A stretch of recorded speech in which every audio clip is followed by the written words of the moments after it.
பிராமண கடப்பாறையை கொண்டு திராவிட கோட்டையை தகர்ப்பேன் அப்படின்னு பேசியிருக்காரு. என்ன பிராமண கடப்பாறையை பார்த்தாரு அவரு? ஒருவேளை அண்ணன் கேடி ராகவனுடைய வீடியோவை பார்த்துட்டு இந்த கடப்பாறை தான் சரியா இருக்கும் அப்படின்னு அவர் நினைச்சாரா என்னங்கிறது நமக்கு தெரியல. துருப்பிடிச்சு போச்சுனாக்கா ஒரு பட்டம் ஒன்று இருக்கும், அதை வச்சு தேப்போம் அந்த துருப்பிடிச்சதை சரி பண்றதுக்கு, புதுசு போல ஆக்குவதற்கு. அந்த மாதிரி துருப்பிடிச்ச அந்த கடப்பாறையை எப்படி கேடி ராகவன் பூஜை ரூம்ல வச்சு பூஜை போட்டு இதை ஆயில் சர்வீஸ் போட்டு இது எப்படி சரி பண்ணாரு அப்படிங்கறத எல்லாம் பார்த்திருப்பீங்க. ஒருவேளை அந்த கடப்பாறைய வச்சுக்கிட்டு தான் அண்ணன் திராவிட கோட்டையை புலப்பேன் அப்படின்னு சொன்னாரா? ஏன்னா இதுல ஒண்ணு மட்டும் சீமான் தெளிவா ஒத்துக்கிறாப்ல, அவருடைய கடப்பாறை மொன்ன கடப்பாறை அப்படிங்கறது அவர் ஒத்துக்கிறாப்ல. இந்த மேட்டர் புரிஞ்சவங்களுக்கு மட்டும் இந்த பஞ்ச் புரிஞ்சா போதும். குறிப்பா அண்ணன் சீமானுக்கு இது புரியும். அண்ணே நீ டிரைவரை வேலையை விட்டு அனுப்பி இருக்கலாம், ஆனா அந்த டிரைவர் தான் இன்னமும் காரை ஓட்டிக்கிட்டு இருக்கான்.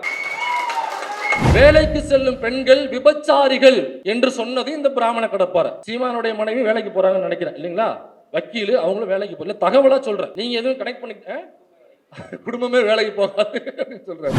ஆனா ஒருபோதும் பாருங்க, விஜய் இப்போ ஈரோட்ல போட்ட மீட்டிங் போட்டாப்ல இல்ல, அதுல ஒரு டயலாக் பயங்கர ஃபேமஸ் ஆனிச்சு. தம்பி இறங்கு, தம்பி இறங்கு, தம்பி தம்பி இறங்குப்பா அப்படின்னு சொன்னாப்ல இல்ல. இந்த டயலாக சீமானால ஒருபோதும் சொல்ல முடியாது. தோழர்கள் அனைவருக்கும் வணக்கம். புஷ்பராஜ் நல்ல ஒரு தொடக்கத்தை கொடுத்துருக்காப்புல. எப்போவுமே ஒரு கிரிக்கெட் மேட்ச்ல இந்த ஓப்பனர் கொஞ்சம் நல்லா அடிச்சு அந்த பிச்சை ஃபார்ம் பண்ணி வச்சுட்டு போனாதான் அடுத்தது 1 டவுனு 2 டவுனு மிடில் ஆர்டர்ஸ்லாம் அதை கரெக்டாக பாலை பவுண்டரிக்கும் சிக்ஸருக்கும் அடிக்க முடியும். அந்த மாதிரி ஒரு நல்ல தொடக்க ஆட்டக்காரராக புஷ்பராஜ் இறங்கி தொடங்கி வைத்திருக்கிறார். புஷ்பராஜுக்கு இந்த நேரத்தில் நன்றி சொல்ல நான் கடமைப்பட்டிருக்கிறேன். நான் பேச வேண்டிய பல விஷயங்களை புஷ்பராஜ் பேசிட்டாரு. நல்ல வேலை ரொம்ப லேட்டாக இறக்கி விட்டுருந்தாங்கனாக்க நான் பேச வேண்டிய எல்லா பாயிண்ட்டையும் எல்லாரும் பேசியிருப்பாங்க. அதனால் கொஞ்சம் முன்னாடியே மைக்கை வாங்கிட்டேன். அதோட நாளை மறுநாள் காரைக்குடியில் ஒரு கருத்தரங்கம் இருக்குது, நான் குளத்தூர் மணி அவர்கள் தலைமையில். அதற்கு கொஞ்சம் ப்ரிப்பேர் பண்ணுறதுக்கு நேரம் தேவைப்பட்டதுனால கொஞ்சம் பேசிட்டு முன்னாடியே கிளம்புறேன் அப்படின்னு அனுமதி வாங்கிக்கிட்டேன். உங்ககிட்டே அந்த அனுமதி நான் முன்னாடியே வாங்கிக்கிறேன். அந்த சீமான் பேசும்பொழுது சீமான்னு மரியாதையாக பேசணுமா பாருங்க, மக்கள் சொல்கிறாங்க, நாம் எதுவும் சொல்லலை. பாருங்க, மக்களுடைய எதிர்பார்ப்பு, மக்கள் என்ன நினைக்கிறாங்களோ அண்ணா சொன்னதுதான். மக்கள் கிட்ட போ, அவங்க என்ன எதிர்பார்க்குறாங்கன்னு பாரு, அவங்களுக்கு தேவையானதை செஞ்சு கொடுன்னு சொன்னாங்க. அதனால அண்ணாவினுடைய மாணவனாக இன்னைக்கு மக்கள் என்ன எதிர்பார்க்குறாங்களோ அதை நம்ம நிவர்த்தி செய்ய வேண்டிய இடத்துல இருக்கோம். அதற்கான மேடையை தான் இன்னைக்கு மனோஜ் அவர்கள் ஏற்பாடு பண்ணியிருக்காரு. பிராமண கடப்பாறையை கொண்டு திராவிட கோட்டையை தகர்ப்பேன் அப்படின்னு பேசியிருக்காரு. என்ன பிராமண கடப்பாறையை பார்த்தாரு அவரு? ஒருவேளை அண்ணன் கேடி ராகவனுடைய வீடியோவை பார்த்துட்டு இந்த கடப்பாறை தான் சரியா இருக்கும் அப்படின்னு அவர் நினைச்சாரா என்னங்கிறது நமக்கு தெரியல. ஏன்னா நமக்கு அந்த வீடியோலாம் கண்ணு முன்னாடி போகும்ல, நீங்களும் எல்லாரும் பார்த்துருப்பீங்க. அந்த வீட்டிலலாம் நம்ம ஆயுதங்கள் இதெல்லாம் பயன்படுத்துவோம், அந்த விவசாயத்துக்கு தேவையான உபகரணங்கள்லாம். அதெல்லாம் துருப்பிடிச்சு போச்சுனாக்கா ஒரு பட்டம் ஒன்று இருக்கும், அதை வச்சு தேப்போம் அந்த துருப்பிடிச்சதை சரி பண்ணுறதுக்கு, புதுசு போல ஆக்குவதற்கு. அந்த மாதிரி துருப்பிடிச்ச அந்த கடப்பாறையை எப்படி கேடி ராகவன் பூஜை ரூம்ல வச்சு பூஜை போட்டு இதை ஆயில் சர்வீஸ் போட்டு இது எப்படி சரி பண்ணாரு அப்படிங்கிறத எல்லாம் பார்த்துருப்பீங்க. ஒருவேளை அந்த கடப்பாறையை வச்சுக்கிட்டு தான் அண்ணன் திராவிட கோட்டையை புலப்பேன் அப்படின்னு சொன்னாரா? இல்லை காஞ்சிபுரம் கோவில் கருவறைக்குள்ள அந்த கருவறை நுழைவு போராட்டத்தை செய்த தோழர் தேவநாதன் அவர்களுடைய அந்த வீடியோவில் உள்ள கடப்பாறையை பார்த்துட்டு பிராமண கடப்பாறை தான் சரியா இருக்கும் அப்படின்னு நினைச்சாரா அப்படிங்கிறது நமக்கு தெரியல. ஏன்னா இதுல ஒண்ணு மட்டும் சீமான் தெளிவா ஒத்துக்கிறாப்ல, அவருடைய கடப்பாறை மொன்ன கடப்பாறை அப்படிங்கிறது அவர் ஒத்துக்கிறாப்ல. நான் சொல்றது, நான் ரொம்ப கருத்து ரீதியாக தான் பேசிக்கிட்டு இருக்கேன், நான் சிங்கிள் மீனிங்ல தான் பேசுறேன். நீங்க டபுள் மீனிங்கா எடுத்துட்டீங்கன்னாக்கா அதுக்கு நிர்வாகம் பொறுப்பு இல்லை, யூடியூப் டஸ் பொறுப்பு இல்லை. நான் யூடியூப் டஸ் ஒருபோதும் நம்ம என்னைக்குமே டபுள் மீனிங்ல பேசியதே கிடையாது. யூடியூப் டஸ் அதை ஆதரிப்பதும் கிடையாது. நான் பேசுறது நீ என்ன பேசியிருக்கணும், திராவிடம்னு பேசும்பொழுது தமிழ்னு பேசினேன். அப்ப திராவிட கோட்டையை உடைப்பதற்கு நாம் தமிழர் கட்சி கடப்பாறையை கொண்டு நான் உடைப்பேன், அல்லது சீமானுடைய கடப்பாறையை கொண்டு தகர்ப்பேன் அப்படின்னு பேசியிருந்தாக்கா அதுல ஒரு லாஜிக் இருக்கு.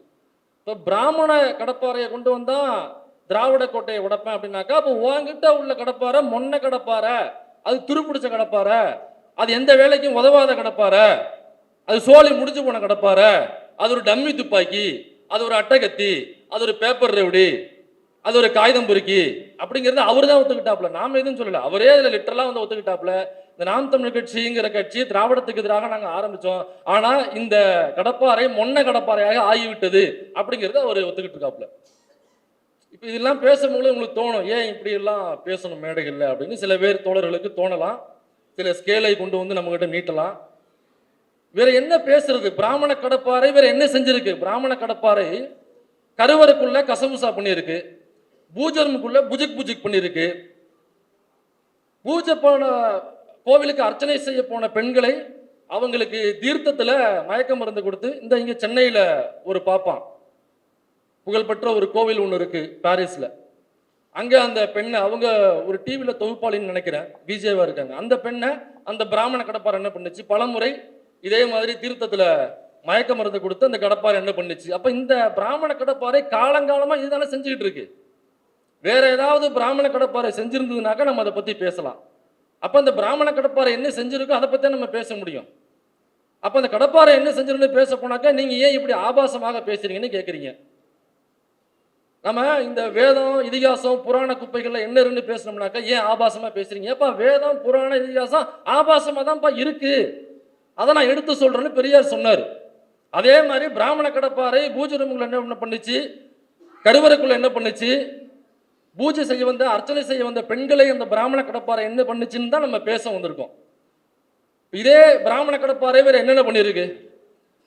முகலாயர்கள் வந்ததுக்கு அப்புறம் தான் இந்தியா உருப்படாம போச்சு, இந்தியா சுத்தமாக காலியானதுக்கு காரணம் இந்த முகலாயர்களுடைய படையெடுப்பு அப்படின்னு பேசுவானுங்க.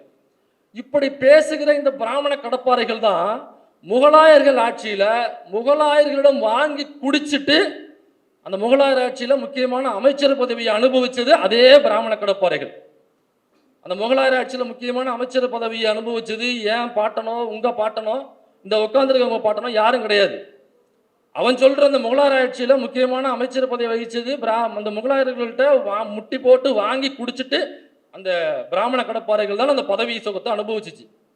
ஆங்கிலேயம் வந்ததுக்கு அப்புறம் தான் ஜாதிங்கிற பாகுபாடே உருவானுச்சு. ஆங்கிலேயம் தான் இந்தியாவை பிளவுபடுத்திட்டான், ஆங்கிலேயம் தான் இந்தியாவை முன்னேற விடாம தடுத்துட்டான் அப்படின்னு சொல்ற அந்த பிராமண கடப்பாறை தான் அதே ஆங்கிலேயனிடம் காட்டி கொடுத்து கூட்டியும் கொடுத்து அந்த விலேச்சர் என்று அவர்கள் சொல்லுகிற ஆங்கிலேயரிடம் பதவி சுகத்தை அனுபவிச்சது. இதை நான் சொல்லல, நான் ஏதோ ஆபாசமா பேசுறேன், காட்டி கொடுக்குறானுங்க கூட்டி கொடுக்குறானுங்க ஏன்ட்டு தூக்கிட்டு வராதிங்க. இதை சொன்னது யார் தெரியுமா?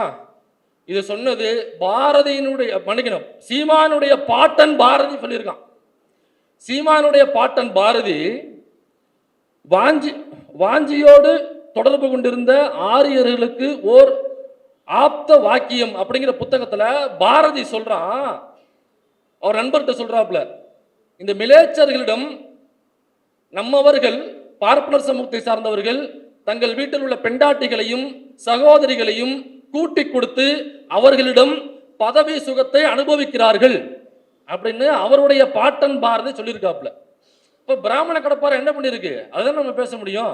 இப்ப பிராமண கடப்பாறை காட்டி கொடுத்துருக்கு, கூட்டி கொடுத்துருக்கு, முகலாயர்கள்ட்ட வாங்கி குடிச்சு பதவி சுகத்தை அனுபவிச்சிருக்கு, பிரிட்டிஷ்காரன்ட்ட முட்டி போட்டு அவனுக்கு தேவையான பணிவிடைகள் செய்து அவன்கிட்ட வாங்கி குடிச்சு அவனுடைய ஷூவை நக்கி அவனுடைய காலை கழுவி சுத்தம் செய்து அந்த தண்ணியை ரசம் என்று குடித்து அவங்கிட்ட அந்த பிராமண கடப்பாறைகள் பதவி சுகத்தை அனுபவிச்சிருக்கு.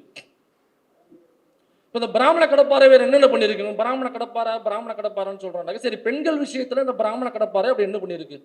பெண்கள் பேங்க் அக்கௌண்டே வச்சுக்க கூடாது என்று இந்த பிராமண கடப்பாறை சொல்லியிருக்கு.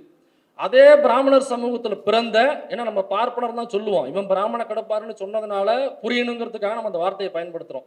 இந்த அதே பார்ப்பனர் சமூகத்தில் பிறந்த பெண்கள் சிறு வயதிலே கல்யாணம் பண்ணி கொடுத்துருவானுங்க இல்லைங்களா? இப்ப கூட சிதம்பரத்தில் அப்படிதான் பண்றானுங்க. இந்த அயோக்கிய பயலுக சிதம்பரத்தில் உள்ள அந்த தீட்சிதர்கள்னு சொல்லிட்டு ஒரு ரவுடி கும்பல், ஒரு பொறுக்கி கும்பல் ஒன்று அந்த கோயிலுக்குள்ள ஆட்டையை போட்டு உட்காந்துருக்கு.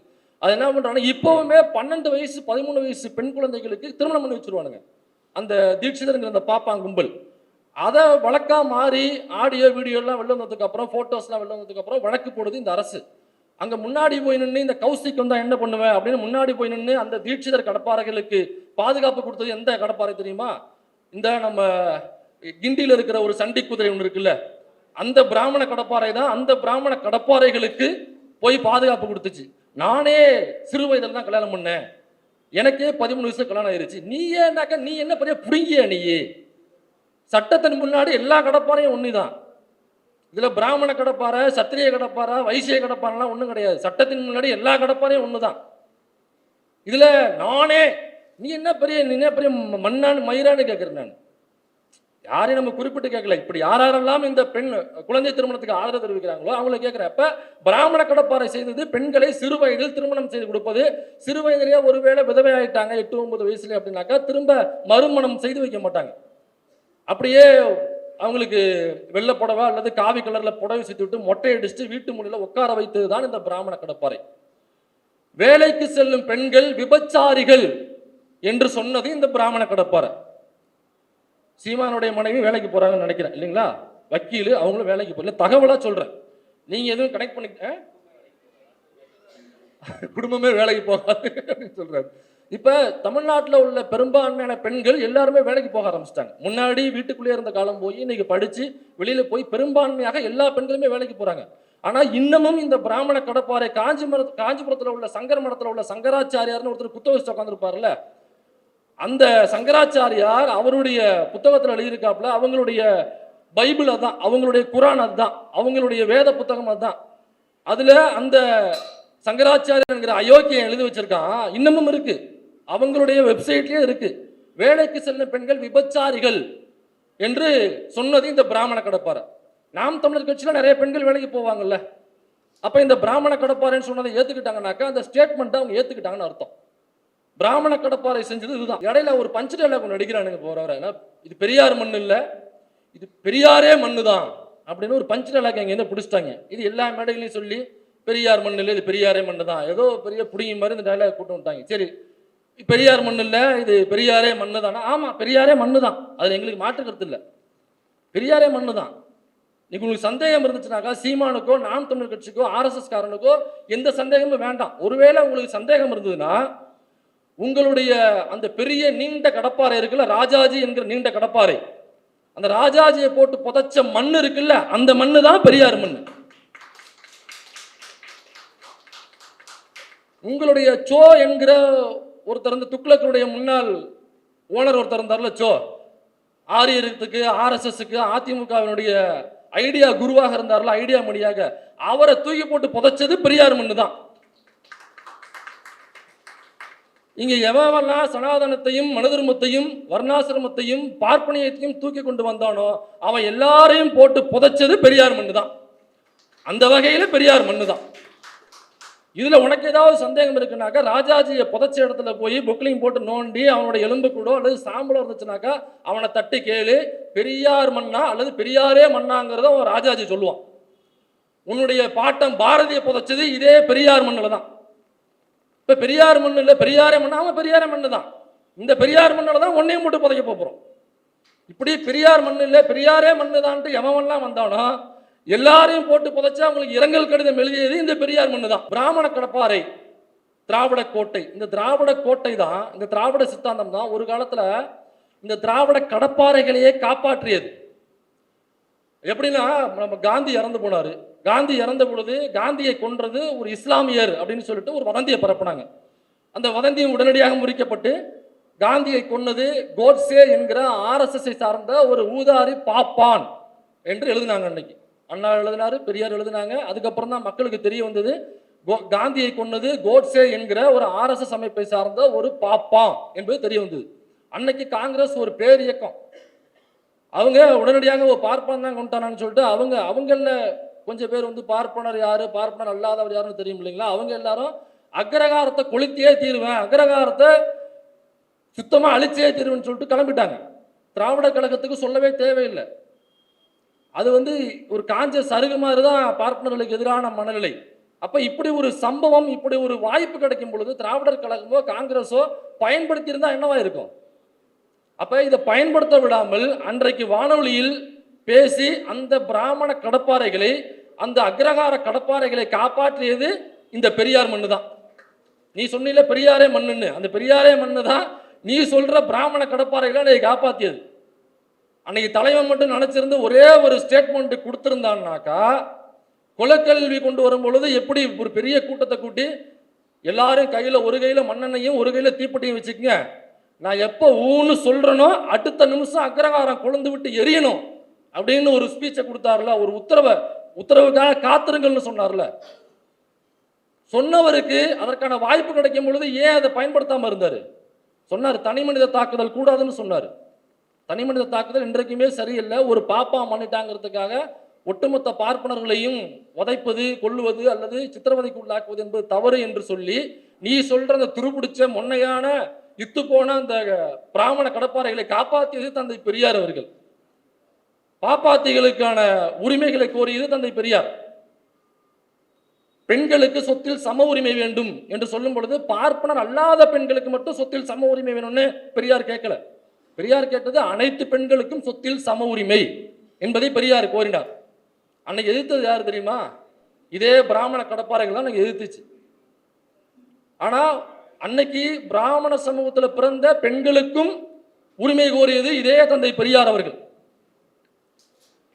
இந்த சீமானை பத்தி யாருக்கும் தெரியாத ஒரு ரகசியத்தை சொல்லலாம்னு இருக்கேன். ஏன்னா இந்த தலைப்பு பார்த்தீங்கன்னா பாலியல் குற்றவாளி சீமான் இருக்குல்ல, அதுக்கு தகுந்த ஒரு கதை. பொதுவெளியில சிலருக்கு மட்டும் மனோஜுக்கு தெரிஞ்சிருக்கலாம், இங்க உள்ள தோழர்களுக்கு சில பேருக்கு மட்டும் அந்த சம்பவம் தெரிஞ்சிருக்கலாம். பொதுவெளியில பெருசா அது பேசப்படலாம். இதை என்னத்த பேசுறது, கையை பிடிச்சி இழுத்தது, சாட் பண்ணி செக்ஸ் சாட் பண்ணதெல்லாம் எல்லாம் பொதுவெளியில் பேசிட்டு இருக்க முடியுமா? ஆனா இருந்தாலும் உங்களுக்கு ஒரு கதையை சொல்ல, சமீபத்தில் நடந்த விஷயம்.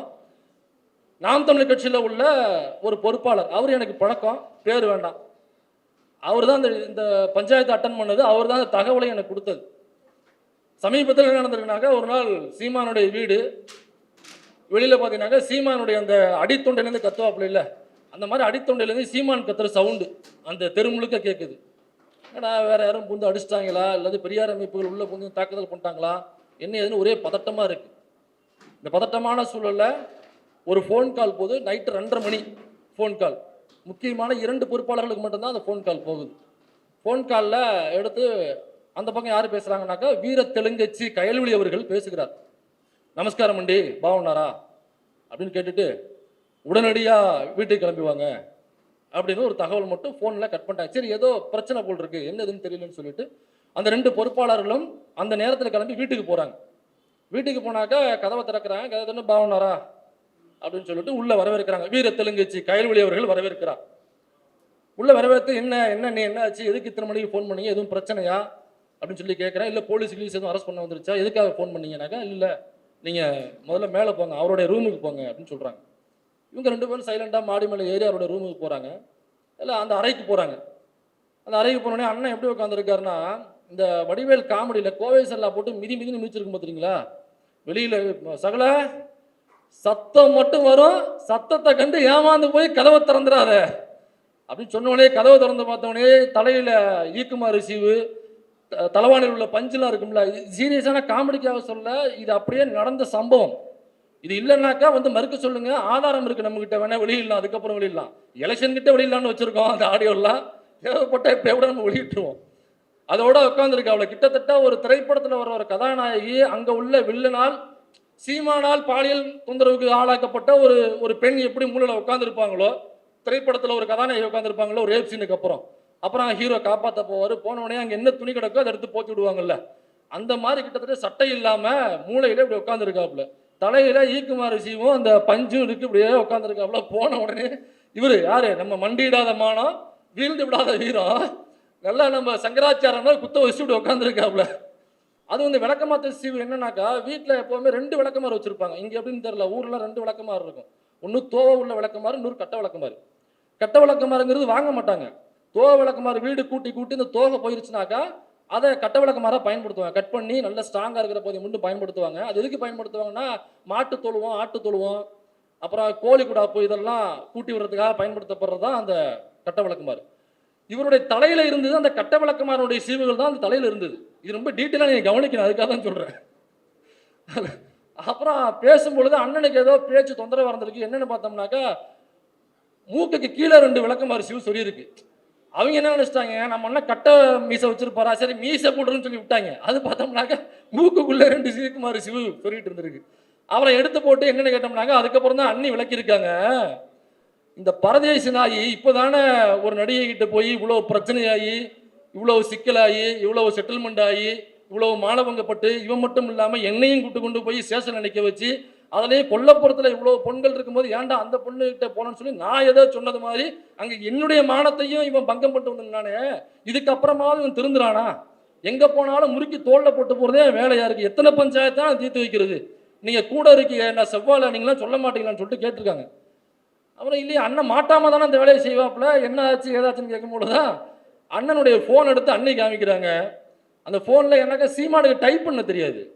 உண்மையிலே அவன் தற்கொலை டைப் பண்ண தெரியாது. அவனுடைய ஆடியோ ஏன் அதிகமாக வெளிவருதுன்னா அவனுக்கு டைப் பண்ண தெரியாது, வாய்ஸ் மெசேஜ் தான் போடுவான். இப்போ ஏதோ போடுறாங்கனாக்கா படிச்சுட்டு அல்லது கேட்டுட்டு ஓகேன்னு பதில் அனுப்புவோம். ஓகேவுக்குலாம் நம்ம அமைக்கி ஓகே நான் சொல்லுவோம். கேவை போட்டு அனுப்பிச்சு அந்த கேயே டைப் பண்ண தெரியாத ஒரு தற்கொலைங்க அவன். அதையே என்ன பண்ணுவானாக்கா அப்படி ஒரு மெசேஜ் வந்தாலுமே இந்த பாருங்க எடுத்து அமைச்சிட்டு சரி தம்பி ஏட்டா ஓகேன்னு டைப் பண்ணி போடுறது கூட உனக்கு தெரியாத ஒரு தற்கொலை உண்டோம். இவனுக்கு மொபைல் யூஸ் பண்ண தெரியாத ஆடியோ மெசேஜ் தான் போடுவான். இப்போ கட்சியில் உள்ள ஒரு பெண், அவங்களுடைய பெயர் வேண்டாம் எனக்கு குழப்பமாயிடும், அதனால பேர் வேண்டாம். அந்த கட்சியில் உள்ள பெண் கூட இவர் சேட் பண்ணியிருக்காரு. சேட் பண்ணி கிட்டத்தட்ட ஒரு 1.5 மணி வரைக்கும் சேட் பண்ணியிருக்காரு.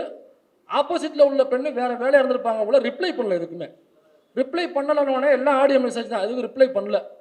ரிப்ளை பண்ணலன்னா இவன் என்ன பண்ணுறான், ரொம்ப சேஃப்டியாக வீட்லேயும் தப்பிக்கிறாப்பிலையா.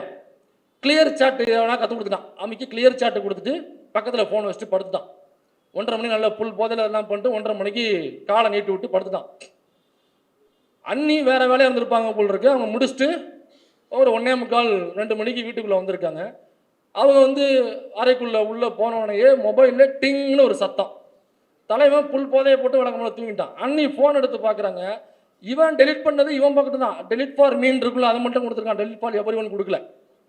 டெலிட் ஃபார் ஒன்னு கொடுத்தோன்னே இவனுக்கு மட்டும் தான் அந்த மெசேஜ் டெலிட் ஆகும். அவங்களுக்கு இருக்கும்ல, அவங்க அதை கோட் பண்ணி அவங்க ஒரு ஆடியோ மெசேஜ் அதுக்கு ஆப்போசிட்ல இருந்து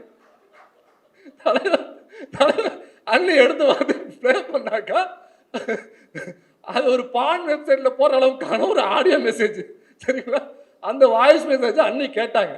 அப்படி வச்சுட்டு கீழே போயிட்டு அண்ணன் தான் வீட்டுக்கு எழுத்தாப்புல அந்த வாத்து அப்புறம் ஆஸ்திரேலியன் கிளி ஆடு மாடுகள்லாம் வளர்ப்பாப்புல, அங்கே தொழுவத்தில் உள்ள அந்த கட்ட வழக்கமாத்தை எடுத்துகிட்டு வந்து மெனக்கட்டு மேலே எடுத்துகிட்டு வந்து தூங்கிட்டு இருந்தவனை போட்டு வெளுத்திருக்காங்க.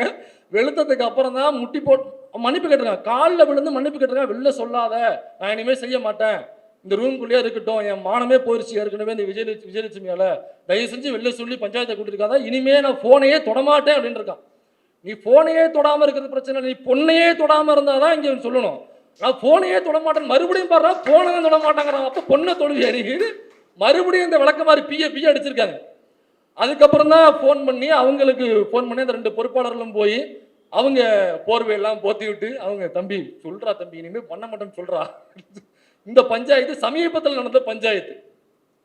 இவன் தான் வந்து இன்னைக்கு பாட்டன் பாரதி, பெண்மையை போற்றும் எங்கள் பாட்டன் பாரதி அப்படின்னு பேசி பெண்களை இழிவு செய்யும் இவரா அப்படின்னு இவன் பேசிட்டு இருக்கு. இடையில ஒரு இந்த இடத்துல பேசும்போது ஒரு கதை சொல்லியிருக்கான். வழக்கமாக ஆம கதை இதெல்லாம் சொல்லுவான் இல்லைங்களா, அந்த ஆம ஓட்டை பெரட்டி போட்டு அது ஒரு மருத்துவர் ஒருத்தர் விளக்கம் கொடுத்துருக்காரு இன்ஸ்டாவில். பார்த்தீங்களா இல்லைன்னு தெரியல, நான் வேணா அது ட்விட்டரில் அந்த வீடியோ எடுத்து போட்டேன், நீங்கள் பார்த்துருக்கீங்க. ஆக்சுவலாக அந்த ஆமையோட ஓடு இருக்குல்ல, அதை பெரட்டி போட்டுலாம் ட்ராவல் பண்ண முடியாது. ஆக்சுவலாக சயின்ஸ் படி அது முடியாது.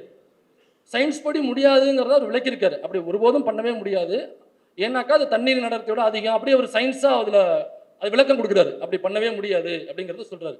ஆனால் இன்னமும் அந்த தற்கொலை கூட்டம் அதை நம்பிக்கிட்டு இருக்கு. சரி, அது ஒரு பக்கம் இருக்கட்டும். இப்போ அந்த கதையெல்லாம் முடிஞ்சு போய் துப்பாக்கி பயிற்சி அதெல்லாம் முடிஞ்சு போச்சு. இப்போ என்ன பண்ணுறான்னா, இப்போ வந்து பீரங்கி பயிற்சிக்கு வந்திருக்கான். பீரங்கி பயிற்சி அப்படின்னு சொல்லி வந்திருக்கான். அது ஒரு கதை சொல்கிறான், பீரங்கி பயிற்சி.